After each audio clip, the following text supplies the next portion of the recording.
You're watching a Wayne 15 special presentation, Destination Indiana. Now, here's your host, Alyssa Ivinson. Good evening and welcome to Destination Indiana. Buckle up. In the next 30 minutes, we'll explore unique places hidden across the Hoosier State. Let's get started. Our first stop takes us back in time in the southeastern part of the state. Whether by car or train, Alexa Green shows us how to book our trip to Metamora Canal Town.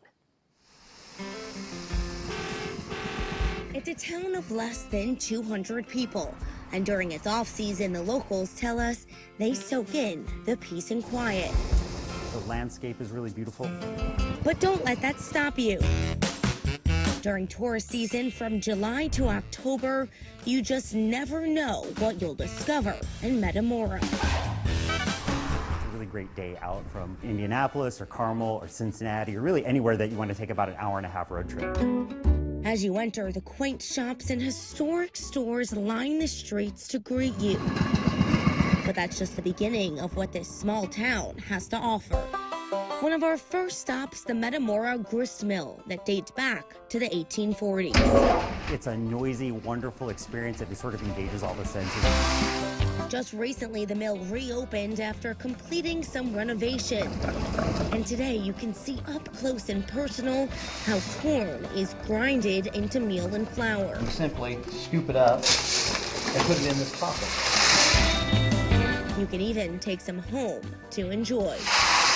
Keep it in the freezer. It makes wonderful cornbread or grits or any other, polenta, anything like that that you love to make. If you love cooking, you're gonna love bringing it back home. So the question you might be thinking, what's the best way to get here?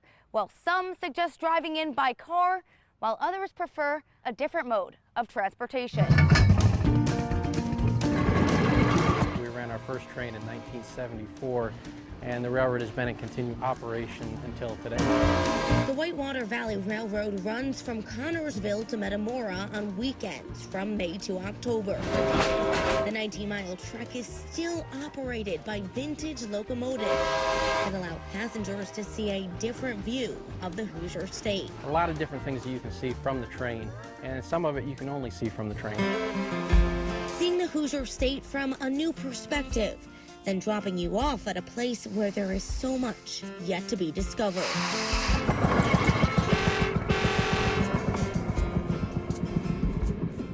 That was Alexa Green reporting. A little further south, you can have dinner in the same room where President Lincoln once ate. Near Evansville, Gretchen Ross takes us to the Log Inn. Would have never dreamt that we would come up with something like this. For Rita Elpers and her 3 children, owning the Log Inn is truly a family affair. Just home-style cooking. We're known for our fried chicken, our family style, our slaw, and our pies. But the restaurant is much more than a tasty dining experience. This is the oldest restaurant in Indiana. It also offers a unique history lesson. And this was a stagecoach stop. They stopped and rested the horses. Built in 1825, the Log Inn, nestled in the community of Warrenton, served as one of the oldest trading posts and stagecoach stops in the country. And this was the only room it was. It was no big place. As part of the history here at the Log Inn, you actually have an opportunity to dine in this room. It's called the Lincoln Room because Abraham Lincoln visited here and ate a meal while campaigning in 1844 for Henry Clay for president. They want to sit in the same room that he did. This, the logs, everybody can't believe how they had logs like this years ago, and it was all manhandled. There was no cranes or anything to build it. After the Civil War, the building expanded. Rita started living at the Log Inn in 1947 with her family. She was just 7 years old. Where I'm standing right now was 2 bedrooms. It was our living quarters on this section of the Log Inn. Before it was a restaurant, the Log Inn included a general store, tavern, and dance hall. I worked in the grocery store. I ran the cash register. In 1965, the restaurant debuted, and Rita's father discovered the history of the building and original logs used during construction. My dad was a history buff anyway. So he went to work, and we had no idea we was living in logs. Despite the pandemic, the Log Inn is open for business and offering a trip back in time. And we sanitize all the time. We're constantly wiping. Taste our food.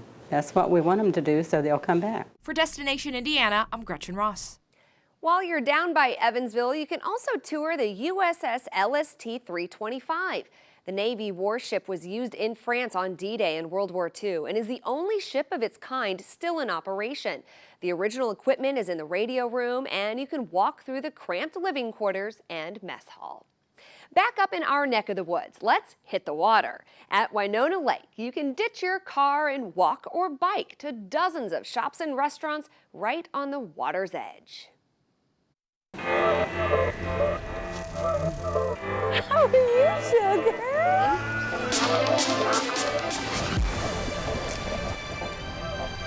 Kosciuszko County, the land of 100 lakes. But here at the Village at Winona, you not only soak up the sun, but some shopping and history too.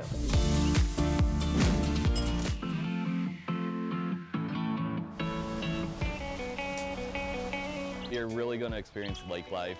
Winona Lake. Ripples glimmer in the morning sun, calm and clear for casting a line. We have great fishing, of course. But in the afternoon, the water wakes up, literally, with boats and skiers making waves. They say boat hair don't care, but... The Gillies traveled to Winona Lake for an afternoon of family fun. They rented a pontoon from the lake house. So we bought pool noodles, and so we're gonna chill at the sandbar, and my husband's hoping to get fish.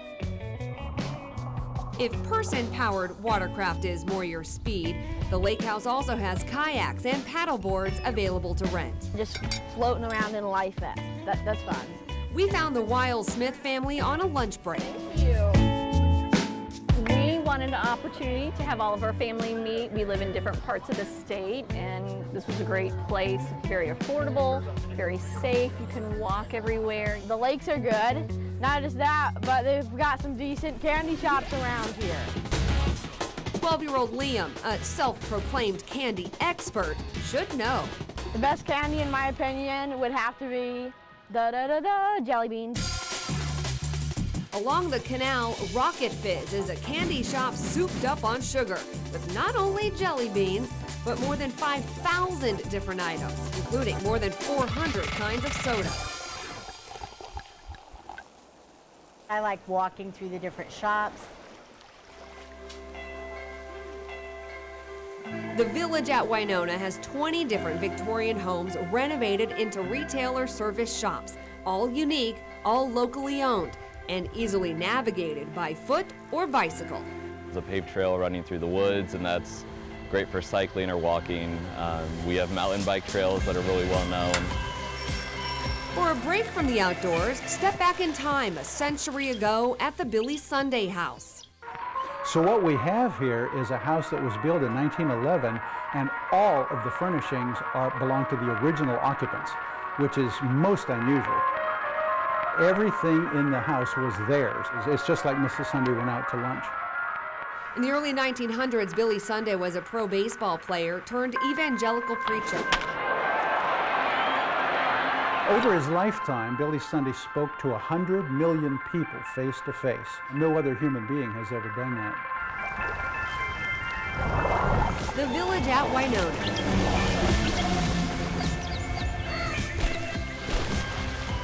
Tin Gym here in Indiana. Where you can live on lake time, one lazy lap at a time. You do need to bring your own bicycle if you want to ride the trails. Rentals aren't happening this summer because of the pandemic. We are just getting started. Still to come on Destination Indiana, we take a walk on the wild side where you can meet exotic animals across the state. Plus, a jail that rotates, how you can experience a piece of history without getting arrested.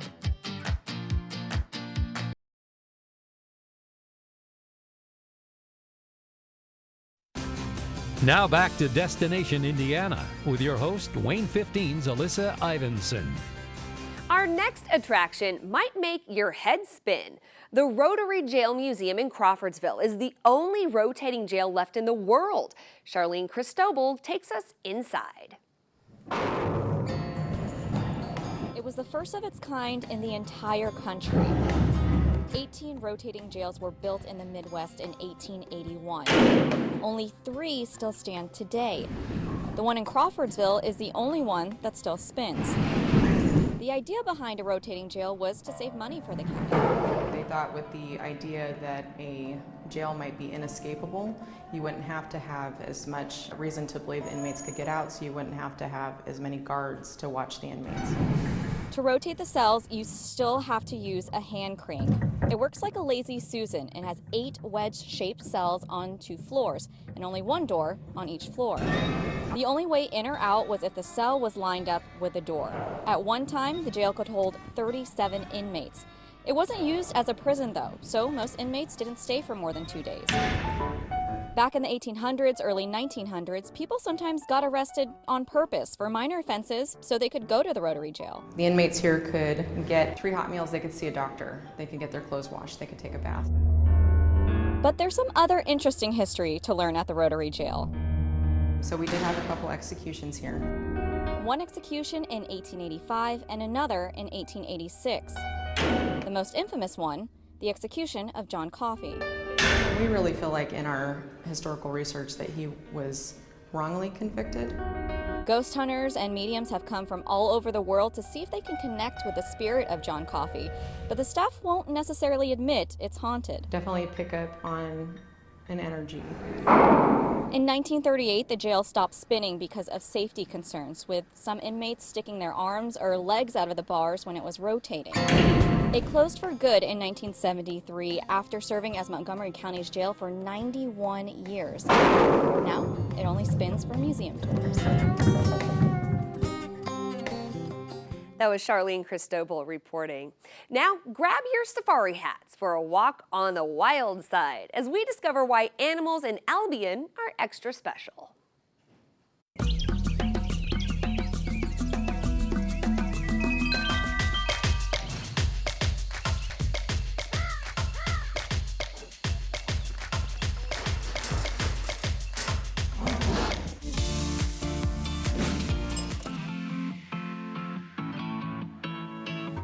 Nestled in Noble County near the small town of Albion, you'll find a sanctuary for exotic animals. Animals that were once often abused, now with a safe place to live the rest of their lives.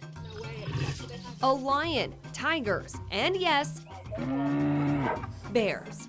Black Pine Animal Sanctuary has more than 90 animals representing 60 different species that prowl, crawl, fly, and slither. May, our Hamadryas baboon, is out. But what do the kids like the best? I like how they rescue animals and they just give them a better home. It's very inspiring, all that they do for the animals. How they rescue the animals and how they tell about their stories and how they got here. Black Pine is not a zoo, it's a sanctuary. We do not buy, sell, trade, or breed our animals. So we provide refuge to captive raised exotic animals. I want everyone to see Lucy. The animals at Black Pine end up there in many different ways. Many have a past full of cruelty and abuse. That were previous pets from bad facilities. A lot of these guys are elderly. I kind of say it's like a little retirement community for our animals. But we do, our motto is we keep them for the rest of their lives. This is Tisha. She is our oldest tiger. She will be 21 this year. On a tour, guests not only get to see the animals, but hear their backstories, many of them heartbreaking. But education is such a huge part of our job. You know, the reason that all these animals are here is because people weren't educated on how these animals are. None of these animals should be pets. There's over 20 million households in the United States that actually own exotic pets. Black Pine is a nonprofit and relies on private donations and tour admissions to keep running. As an accredited sanctuary, petting the animals is not allowed. This is as close as you need to be to these animals to really appreciate their beauty. And if you really want to use them for education as opposed to entertainment, I promise that's all you really need to enjoy them. Because of the pandemic, guests are required to wear face coverings to protect not just the humans, but the animals too. Only an hour from Indianapolis, wolves rule the countryside. Wolf Park in Battle Creek was founded in 1972. It's home to several different wolf packs where you can learn about the animals and their natural behavior. You can also see foxes and bison. Reservations are required. Coming up next on Destination Indiana, see how a bike park near Terre Haute also has special meaning for men and women who served our country. And later, we slow things down and take in the Amish culture in Shipshewana. Stay with us.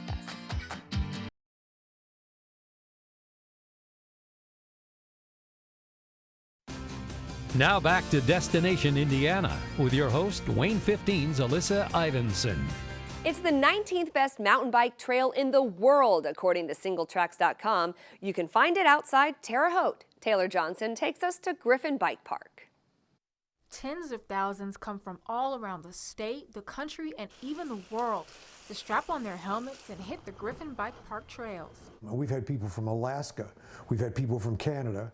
We had a couple that came from New Zealand. But before it became a top destination, it was only an idea. Jean and Donna Griffin lost their son Dale in Afghanistan in 2009 and wanted to find a way to keep his memory alive. Well, our kids were asking, they were saying, what do you think we could do to help remember Dale in this area? And that's when the idea of a bike was really bike trails. Do you think we could build some bike trails in Terre Haute?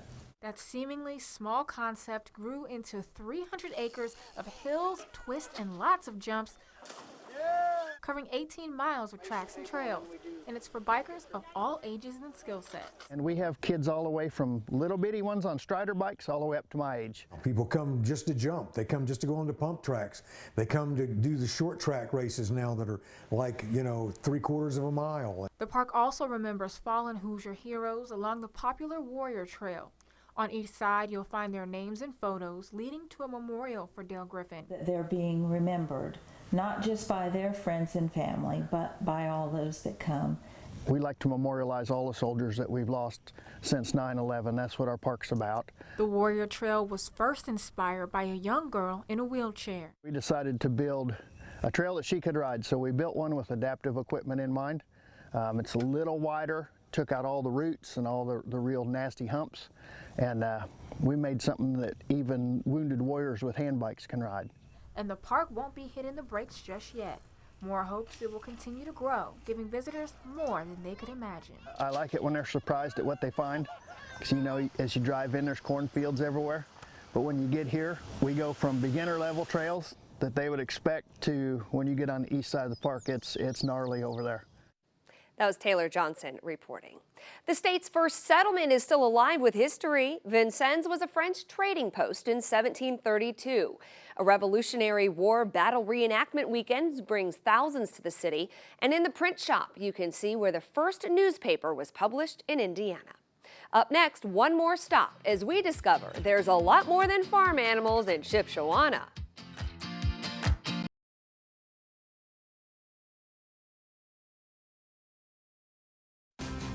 Now back to Destination Indiana with your host, Wayne 15's Alyssa Ivinson.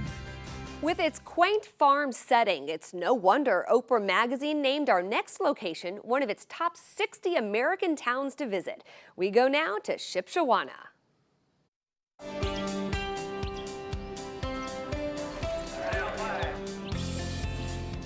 The third largest Amish community in the United States is right here in Indiana, way up north in Shipshewana, where you can slow things down and experience the charm of Amish culture.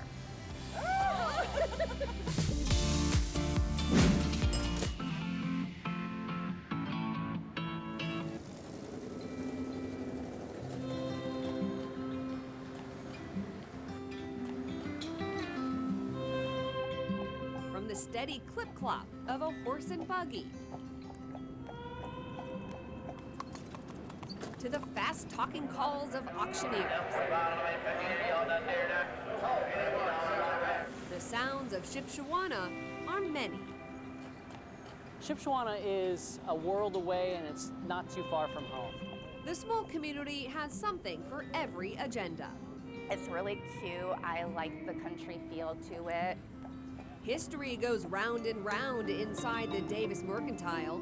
This carousel still has gears and a center pole from when it was first built in 1906. And some unique animals next to the horses pay tribute to the farms nearby. Speaking of unique animals, you won't believe what you'll find at the Dutch Creek Farm Animal Park. Good job, you're being great. It's not just goats and pigs on this farm. You can take a trolley ride and feed ostrich, elk, camels, even zebras. Just drop it on his tongue.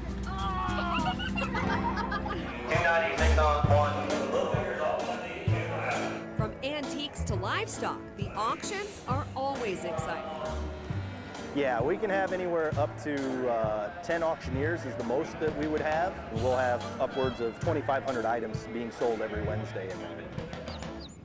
Covering 40 acres with hundreds of vendors, the flea market is one of the largest in the Midwest. I've definitely already found stores that I'm coming back for. After you've worked up an appetite, you can get Amish-inspired fare at Blue Gate. Famous for our chicken to start with, chicken and noodles as well, and then obviously pie. Over 20 different varieties of pie. Then kick up your feet and relax on a peaceful horse and buggy ride. She likes to travel along at about 5-6 miles an hour. They get to talk with the drivers a little bit and then really feel like what it would be like to take a buggy ride around town. They get to go around town, learn some of the history, and then out in the country as well. The old octagon barn made from concrete, clear up to the roof. That was all made with hand labor back in the, I'm thinking 1912 or 13. I really enjoyed talking to an actual Amish person and really clearing up misconceptions that I may have had. My wish and prayer is always that I can leave a good taste with the tourists that come to Shipshewana. You have enough water? Yeah, there you go. Yes, I did. Normally, the flea market is only open Tuesdays and Wednesdays, but you get a bonus day on Labor Day Monday. We hope you enjoyed exploring some hidden gems here in the Hoosier State. You can see these locations and a few more right now on the Destination Indiana page on WANE.com. Find it under the Lifestyle tab. Thank you for watching. I'm Alyssa Ivinson. Have a great night and happy travels.